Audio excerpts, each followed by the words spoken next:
Rebel star Prabhas కి new year celebrations లేవా, ఉండవా? అలా ఉండకూడదని దర్శకుడు నిర్ణయించాడా?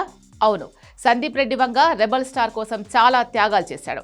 చాలా నెలలు తన కోసమే ఎదురు చూశాడు. ఏకంగా 1 ఏడాది టైం గడిచిపోయింది. కాబట్టి ఇక మీదట వెయిట్ చేయడం కుదరదు. అందుకని ప్రభాస్ కి న్యూ ఇయర్ సెలబ్రేషన్స్ లేకుండా చేయడం ఏంటి? ఈ ప్రశ్నకు సాలిడ్ సమాధానం స్పిరిటే. ఒకవైపు ది రాజాసాబ్ రిలీజ్ టైం దగ్గర పడుతోంది. ఏదో ఒక్క పాట మామూలుగా ఉంటే ప్రతి పాటని, ప్రతి ప్రమోషన్ ని యాంటీ ఫ్యాన్స్ అక్కడ ట్రోల్ చేస్తున్నారు. కానీ ఇంతవరకు రాజాసాబ్ ఈవెంట్ లేదు, రెబల్ స్టార్ ఎంట్రీ లేదు. ఇలాంటి టైంలో రాజాసాబ్ ని పక్కన పెట్టి, న్యూ ఇయర్ సెలబ్రేషన్స్ పక్కన పెట్టి సందీప్ రెడ్డి వంగ ఏం చేస్తున్నాడు? ఎందుకు 2026 కి వెల్కమ్ చెప్పేందుకు ప్రభాస్ కి పర్మిషన్ లేదు? అంతగా స్పిరిట్ టీమ్ ఏం చేస్తోంది?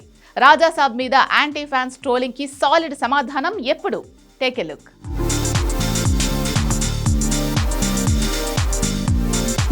రెబల్ స్టార్ ప్రభాస్ మీద 2 విషయాల్లో ఇప్పుడు సోషల్ మీడియాలో చర్చ సాగుతుంది.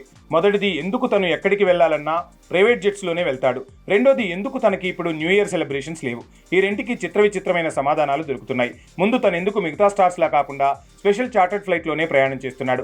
బాహుబలి 2 భాగాలను కలిపి సరికొత్తగా రిలీజ్ చేసే మూవీ ప్రమోషన్లో కూడా కెమెరాలకు అన్ని యాంగిల్స్లో కాకుండా పర్టికులర్ యాంగిల్లోనే కనిపించాడు. తన పూర్తి లుక్ కనిపించకుండా చేశాడు. ఎందుకు? ఇక్కడే సందీప్ రెడ్డి వంగ కండిషన్స్ అప్లై అయ్యాయని తెలుస్తుంది. స్పిరిట్లో ప్రభాస్ 3 గెటప్స్లో కనిపిస్తాడట. అది ఎవరికీ రివీల్ కాకూడదు. అందుకే పబ్లిక్తో కలిసి ప్రయాణం చేయకుండా ప్రైవేట్ చార్టర్డ్ ఫ్లైట్స్లో ప్రయాణం చేస్తున్నాడు ప్రభాస్. అంతేకాదు, తను నార్మల్ కటౌట్ కాదు, పాన్ ఇండియా కింగ్. అందులోనూ రెమ్యునరేషన్లో 250 కోట్ల నుంచి 300 కోట్లు రీచ్ అయిన మొదటి ఇండియన్ స్టార్ ప్రభాస్. ఇదే కాకుండా ప్రాఫిట్స్లో షేర్ పరంగా 500 కోట్ల వరకు తన ప్రతి మూవీ తనకి తెచ్చిపెడుతుంది.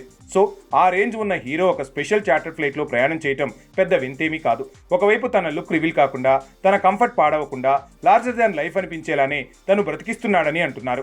ఇక రెండో విషయం, రెబల్ స్టార్ కి న్యూ ఇయర్ ని సెలబ్రేట్ చేసుకునే అవకాశం లేదు. దానికి కూడా సందీప్ రెడ్డినే కారణం. తన లుక్ మాత్రమే రివీల్ కాకూడదని సందీప్ కండిషన్ పెట్టలేదు. తను తీస్తున్న స్పిరిట్ కొత్త షెడ్యూల్ ని జనవరి 5 వరకు పొడిగించాడు. అంటే జనవరి 1న జరగాల్సిన న్యూ ఇయర్ సెలబ్రేషన్స్ కి ఛాన్సే లేదు. ది రాజాసాబ్ రిలీజ్ కి 21 రోజులే టైం ఉన్నా జనవరి 6 తర్వాతే ఆ సినిమా ప్రమోషన్ కోసం టైం స్పెండ్ చేయగలడు ప్రభాస్. సో జనవరి 2వ వారం 2 రోజులు కంప్లీట్ గా ది రాజాసాబ్ ఈవెంట్ కి ప్రమోషనల్ ఇంటర్వ్యూలకు టైం కేటాయించాడు. ఇక ఈ సినిమా విడుదలైన 10 రోజుల తర్వాత అంటే జనవరి 18 నుంచి స్పిరిట్ 2వ షెడ్యూల్ మొదలవుతుంది. అలా అక్కడే రెబల్ స్టార్ కి బ్రేక్ దక్కింది.